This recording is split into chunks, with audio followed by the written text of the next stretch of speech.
का कानून भी आदिवासियों पर लागू नहीं होता है। वो इसलिए लागू नहीं होता है क्योंकि जिस सीआरपीसी के तहत आईपीसी की धारा लगती है उसके सेक्शन 5 में लिखा है कि आदिवासियों के जिसको स्थानीय विधि का बल प्राप्त है उस पर सीआरपीसी आईपीसी की धारा लागू नहीं होगी। वो इसलिए लागू नहीं होगी क्योंकि आप इस देश के मालिक हैं और प्रशासन यहाँ का नौकर है। ये आपको समझने की जरूरत है। इसलिए बार बार कहते हैं कि आप कुछ चीजें पढ़िए, क्योंकि जब तक आपको संविधान का नॉलेज नहीं होगा, ये पुलिस वाले भी अधिकतर जगह पे क्या होता है, अपने ही लोग लड़ाते हैं, छोटी छोटी बातों पे एफआईआर करते हैं, दोनों पक्ष का पैसा लग जाता है, जमीन गिरवे रख जाती है, फिर कर्जे में डूब जाते हैं और गुजरात मजदूरी करने जाते हैं। मजदूरी करने नहीं जाना है, इस धरती के मालिक है तो मालिक बन के रहो। और मालिक बनने के लिए पढ़े लिखे साथियों से निवेदन है कि ये चीजें समाज में बताएं, क्योंकि यह जब तक नहीं जाएगा तब तक बुजुर्ग दादा ये अगर अभी तो है तो हमको बता रहे हैं, इसके बाद तो हमको बताने वाले लोग भी जिंदा नहीं बचेंगे। हम लोगों ने और आज विश्व आदिवासी दिवस के लिए संयुक्त राष्ट्र संघ ने जो आदिवासियों के लिए थीम घोषित की है वो थीम है पारंपरिक ज्ञान और उसके संरक्षण के लिए महिलाओं की भूमिकाएं।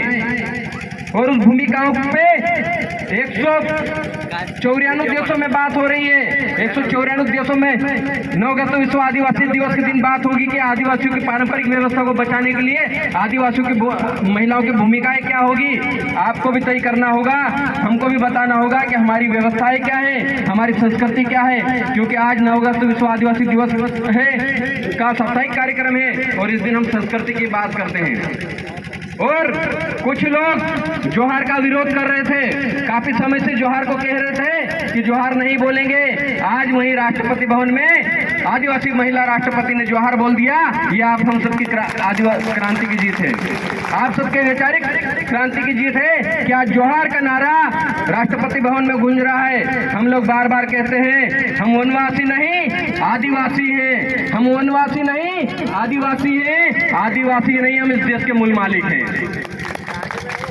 और बीच में बात आई कि धर्म को लेकर, तो बता देना चाहता हूं कि ना तो हम ईसाई हैं, ना हम हिंदू हैं, ना सिख हैं, ना मुस्लिम हैं। हम इस देश के मालिक आदिवासी हैं, हम धर्म पूर्वी समाज हैं। हम पे धर्म का कोई भी कानून लागू नहीं होता, ना हिंदू मैरिज एक्ट लागू होता है, ना कोई कानून की कोई चीज लागू होती है। जब तक आप समझोगे नहीं तब तक आप पुलिस थानों के साथ रहोगे। जिस दिन समझ गए ना, पुलिस वाला आपसे तहजीब से बात करना सीख जाएगा। बस इसको पढ़ लेना कि सीआरपीसी आईपीसी के सेक्शन 5 में सीआरपीसी आईपीसी लागू नहीं होती।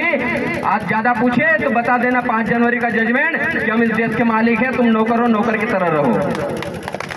बस इतना ही कहूंगा, ज्यादा समय नहीं लूंगा क्योंकि वक्ता बहुत है। और इतना ही कहकर अपनी बात को समाप्त करूंगा एक नारे के साथ। जय जोहार का नारा है, जय जोहार का नारा है, हम